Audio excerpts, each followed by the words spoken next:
इस एपिसोड में हम आपको दिखाएंगे गॉडलाइक और ग्लोबल ई स्पोर्ट्स के बीच में सबसे बड़ी सिमिलैरिटीज क्या है, वो इतनी सारी टूर्नामेंट्स जीतते कैसे हैं। इसका सीक्रेट ये वीडियो में पता चल जाएगा और उसी के साथ साथ स्काई स्पोर्ट्स चैंपियनशिप 3.0 और वैलोरेंट कॉन्करर्स LCQ की ढेर सारी बातचीत करेंगे। एपिसोड एंड तक देखना और चैनल को सब्सक्राइब करना मत भूलना। मैं हूं राहुल नथुजा और आप देख रहे हो esports this week powered by global e sports.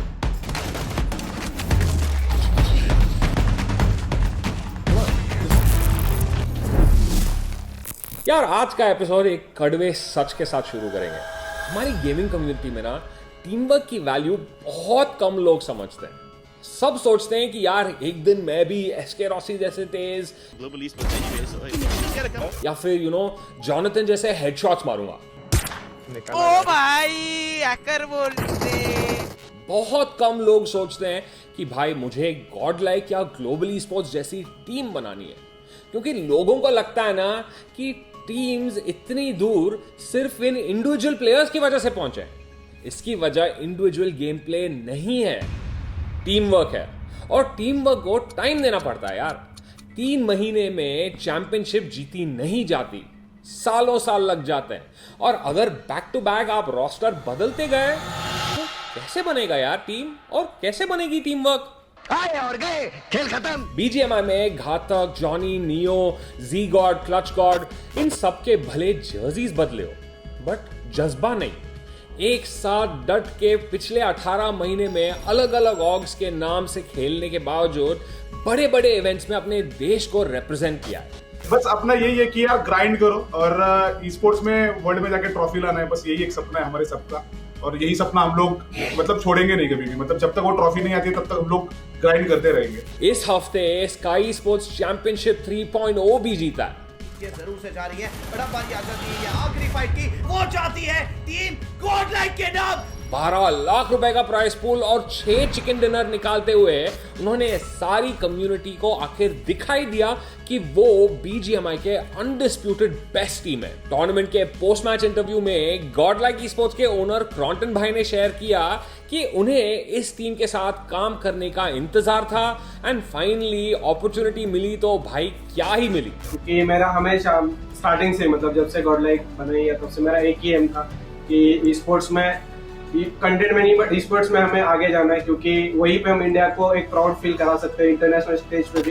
Congratulations घातक भाई, क्रॉन्टन भाई, नया लोगो, नई टीम और अब तो भाई नई चैंपियनशिप। वाह वाह, 2 लाख से भी ज्यादा पीक व्यूअरशिप। यार इस इवेंट में टीम सोल भी खेली थी।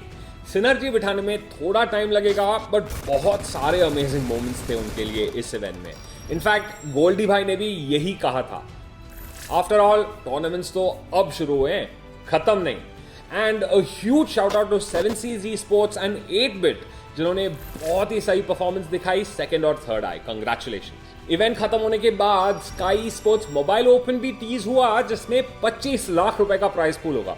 कौन से गेम्स होंगे ये तो अनाउंस नहीं हुआ अभी तक, लेकिन अपने प्रेडिक्शंस मुझे कमेंट्स में लिख दो।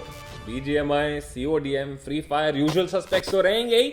लेट्स सी और कौन कौन से होते हैं। वैसे गॉडलाइक ई स्पोर्ट्स की तरह ग्लोबल ई स्पोर्ट्स की जर्नी में भी बहुत सारे हर्डल्स आए हैं। हेल्थ इश्यूज से लेके इंटरनल टीम स्ट्रगल्स तक बहुत कुछ चेंज हुआ है। लेकिन इस कहानी की शुरुआत ना वैलोरेंट से नहीं हुई, काउंटर स्ट्राइक से हुई। हेल रेंजर और कप्पा तो वेटरन्स रहे हैं ई स्पोर्ट्स इंडस्ट्री के। इनका कंबाइंड एक्सपीरियंस शायद ही किसी और टीम में आपको मिलेगा। Rossi, lightning fast, skills, emerging लेकिन काफी पोटेंशियल वाले प्लेयर्स थे। कहानी में ट्विस्ट तो तब आया जब ग्लोबल ई स्पोर्ट्स ने इंडिया के सारे CSGO प्रोस को वैलोरेंट का बेटा एक्सेस दिलवाया, और रातों रात सबको गेम से प्यार हो गया। यहां शुरू हुआ इंडिया का वैलोरेंट सीन, और फिर global esports Valorant roster की कहानी। शुरुआत में यार स्ट्रगल्स जरूर थे, और 2020 का पूरा साल तो फाइनल्स में जाके वेलोसिटी के अगेंस्ट सेकंड आने की आदत यार हो गई थी। बट तब भी हमने इंडिविजुअल गेम प्ले पे, टीम वर्क पे, कंसिस्टेंसी पे, नहीं के रोस्टर चेंजेस पे फोकस किया। एंड श्योर इनफ ये पूरा 2021 का साल हमारी टीम के लिए डोमिनेटिंग रहा।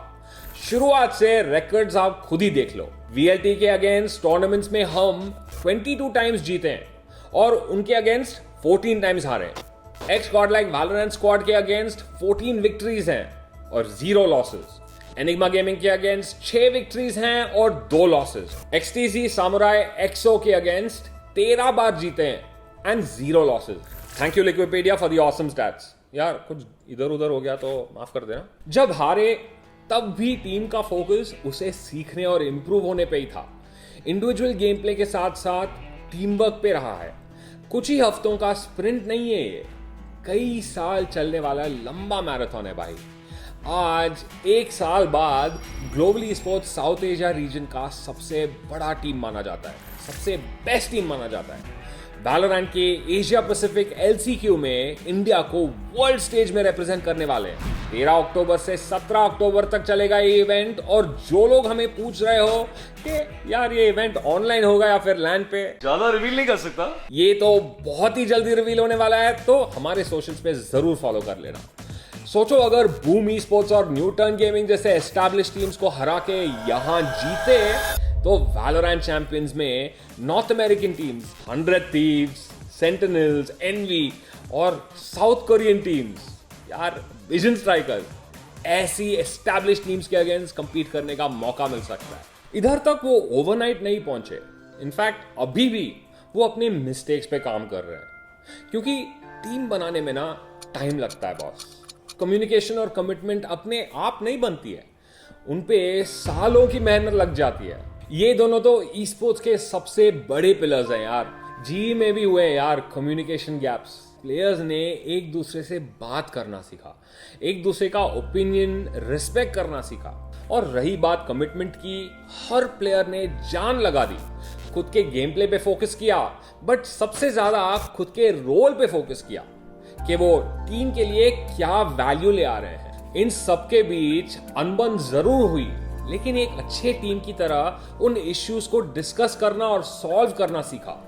कमिटमेंट और कम्युनिकेशन, यही दोनों चीजों को टैकल किया। हजारों घंटे ग्राइंड करना, टूर्नामेंट्स जीतना, कंपेटिटिव स्पिरिट्स बरकरार रखना, यही करती है गॉडलाइक ई स्पोर्ट्स और ग्लोबल ई स्पोर्ट्स जैसी टीम। आखिर जीतना है तो साथ साथ जीतना पड़ेगा यार। ई स्पोर्ट्स एथलीट्स तो ये आइडिया यूज करते ही हैं, बट आजकल टूर्नामेंट ऑर्गेनाइजर्स और ई स्पोर्ट्स ऑर्गेनाइजेशंस भी यही समझने लगे हैं।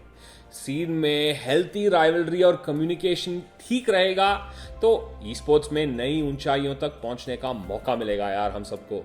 अब जो लोग ई स्पोर्ट्स दिस वीक देखते आ रहे हो, आप तो जानते हो यार, ई स्पोर्ट्स में दूर तक जाना है तो क्यों ना हम सब साथ साथ चले। जाने से पहले आज का वीडियो जरूर लाइक करना और कमेंट्स में हमें बताना कि आपकी ड्रीम टीम में कौन कौन रहेगा और आप इसे एक विनिंग टीम कैसे बनाओगे। बाय द वे, हमें डीएम्स में और कमेंट्स में काफी सारे लोगों ने जर्सीज के बारे में काफी पूछा है। देखो भाई, ये वाली अच्छी क्वालिटी की जर्सीज है यार, तो खर्चा कुछ 1000-1200 है। तो आप बताओ, आप में से सच में कितने लोगों को इंटरेस्ट है ये जर्सी खरीदने का? कमेंट्स में बता देना। ओके, आज के लिए बस इतना ही। मिलता हूं आप सबसे अगले एपिसोड में। चलो बाय। चलो ब्लैक फॉरेस्ट, ये ब्लैक फॉरेस्ट बार बार दिन ये आए।